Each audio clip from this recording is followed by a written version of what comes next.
When will I finally stop messing up, making mistakes, saying the wrong thing, taking the wrong job, picking the wrong girl, screwing the pooch, so to speak? When will I figure out this thing called life? It's a question every young man asks himself. We all ask the question. You know what? I still ask it. The mistakes are not as grave, but I still ask it. I want to speak to you as though you're hearing from yourself 30 years into the future. The perspective I want to share with you today comes from someone who's been where you are. That's the whole reason for this channel. First, let me assure you, it's completely normal not to have it all figured out when you're in your 20s, 30s, and 40s. Smaller adjustments come in your 50s. I'll have to get back with you on your 60s. I'm just now getting there. Life gets easier as you gain experience, but it's a process. And in your 20s, you might feel like you have all the answers, but the truth is, you haven't heard all of the questions. And if you haven't heard all the questions, there's no way for you to formulate an answer. You're constantly bombarded by social media, by television, by friends, by girlfriends, by parents about what you're doing and how you're doing it. Social media and TV give you highlights, but it's all fake. In today's society, with all the data, it's very easy to feel like everyone else has it together, when in reality, they don't.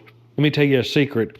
They feel like you have it all together, because we all get out there every day and put this smile on and just try to push through.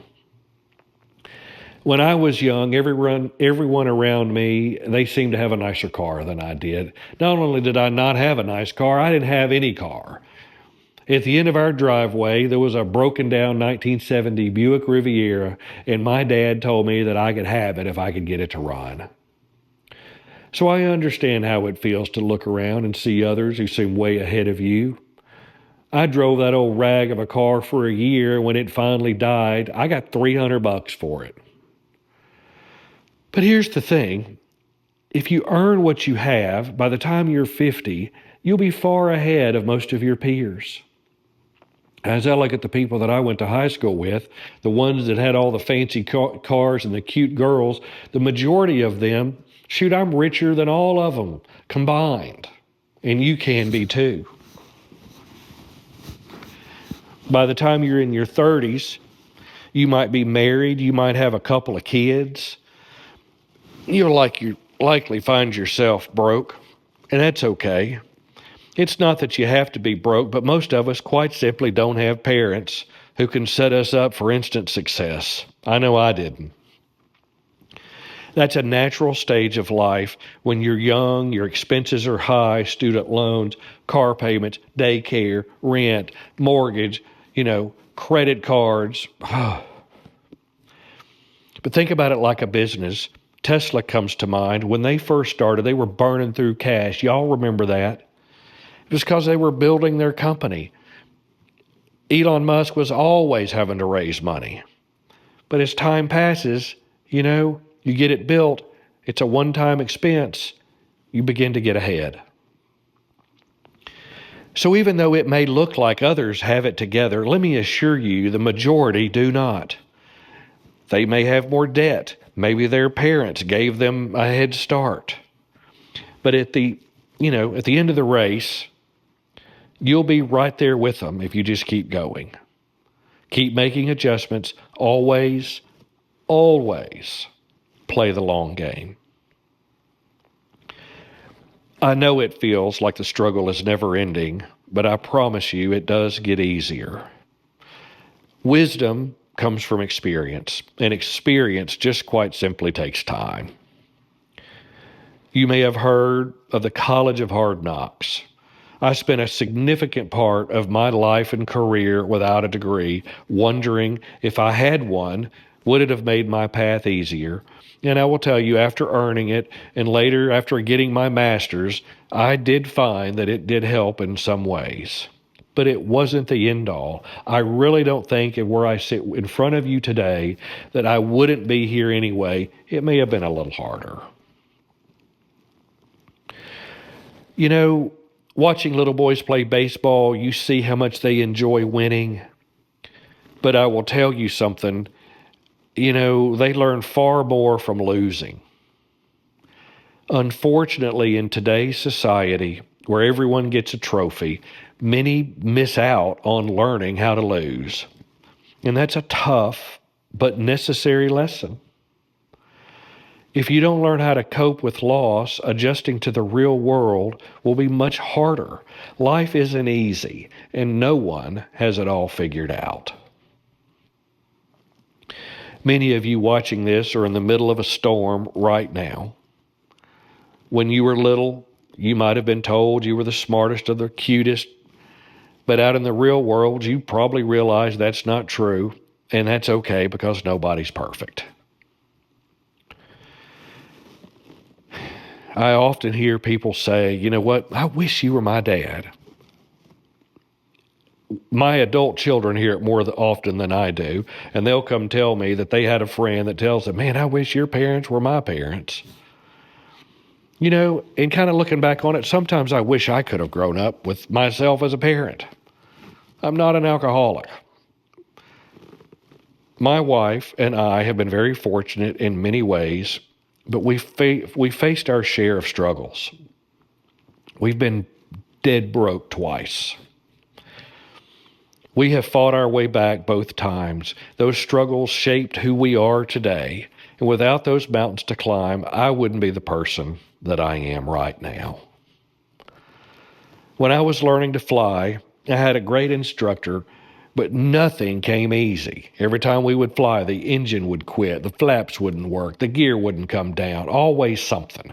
Strong crosswinds. It was frustrating. But those challenges prepared me for the real thing later. When I had more experience, landing a plane, even in difficult conditions, became second nature. Life is the same way. The challenges that you face now will make things easier for you in the future. Let me tell you the secret of being a flight instructor. The number one rule of a flight instructor is to basically keep your student from killing themselves until they get it all figured out.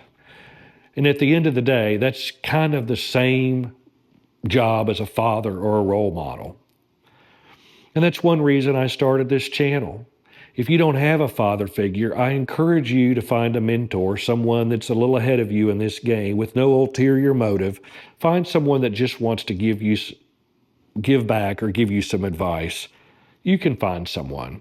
That's what I'm trying to do. My father was an alcoholic, and it deeply affected our family. I vividly remember a night when I found my mother. She was crying in her bedroom, and she was talking on a phone to a friend about the mistake of marrying my dad. My little sister heard it, and she came outside, and she was standing in front of me, and she was 6, and I was about 10, and I looked through there, and I saw my mother crying, and I made myself a promise right that second that I wouldn't repeat those mistakes. I had a drink or two in college, but I really didn't drink till I was about 40. And I tell you that to tell you this. No matter your circumstances, you can choose what kind of person that you want to be. You can emulate a positive role model, or you can decide to be the opposite of the negative ones. Over the years, I've had great bosses and terrible ones, and I will tell you I've learned about as much from the bad ones as the good. You'll find that your parents aren't perfect. When you're little, they're God, and then you get older and older, and then you realize, you know what, they're just people, just like I am. And they make mistakes. Most of them are trying to do the right thing. Society often expects us expects men to just have it all figured out, especially when you're married. Your family looks to you for leadership, and that's a heavy burden. But leadership, like any skill, takes time to develop. Think of it like stacking bricks. You know, if you stack them directly on top of each other, it's tall, but it'll topple over very, very easy. If you start at the base, you build a foundation, a little bit more, a little bit more. It takes longer, but the overall structure is much stronger. Life is a slow build, but the result is worth it. So don't be so hard on yourself. Whatever challenge you're facing, whether it's money, debt, or something else, you'll get through it. I remember being in the woods one day. I was looking up at the sky and asking, screaming, why is this so hard? There was no answer. I didn't have anybody. But looking back, I realized it's just the way that life is. You'll make it through. You just have to keep going. I want to encourage you. You're likely not my age if you're watching this, so don't be. Be 28. Be 32. Be 40. It's impossible to see what I could see from here because I've had more time to climb the tree. And by having more time doesn't mean I'm smarter than you, because I'm not. But what I can tell you is from where I sit, you will be just fine. It hurts, I know, and I hate that for you, but I can assure you it gets better. That breakup you're going through, it hurts like hell. I promise that in time you will be better. You're learning. You're going to make mistakes. You're learning more than you realize. And I can also assure you that more than likely, you're going to look back and be so thankful that things worked out the way they did. I know that I am. Sometimes when you're in the fire, you can't see clearly because of all the smoke. When the smoke finally clears, and it will, you'll be forged by fire and a better man because of it. So don't give up. Don't give in. Be the husband your dad was, or be the husband your dad wasn't. Be deliberate and be cautious. Take a moment to watch my video on regret. It goes hand in hand with this one. A little homework for you. There's a song I'd like to share with you. I'd like for you to listen to. Now listen, it's intense. It's by a guy named Petey Pablo. The name of the song is Didn't I? Petey's a realist guy. And in it, he talks about getting out of prison and getting a record deal. At about 2 minutes, 13 seconds into the song, he says something that has spoken to me since the day I first heard it. In it, he speaks to getting out of prison. And then the part that punches you right in the heart, I went from the back to the front and they had to kiss that ass, didn't they? Take a moment to listen to that song. Turn it up. You can do it. Hold your head up. You, my friend, are a lion, and you can let them hear you roar. If you're encouraged by this video, please take a moment to subscribe. It will encourage me to keep making them. And as I'm wanting to hopefully speak to more young people in a voice that I so yearned for when I was your age. Next week, I want to talk to you about being who you are, being true to yourself. I think you'll like it. I'm Hoppy, and I'll see you soon.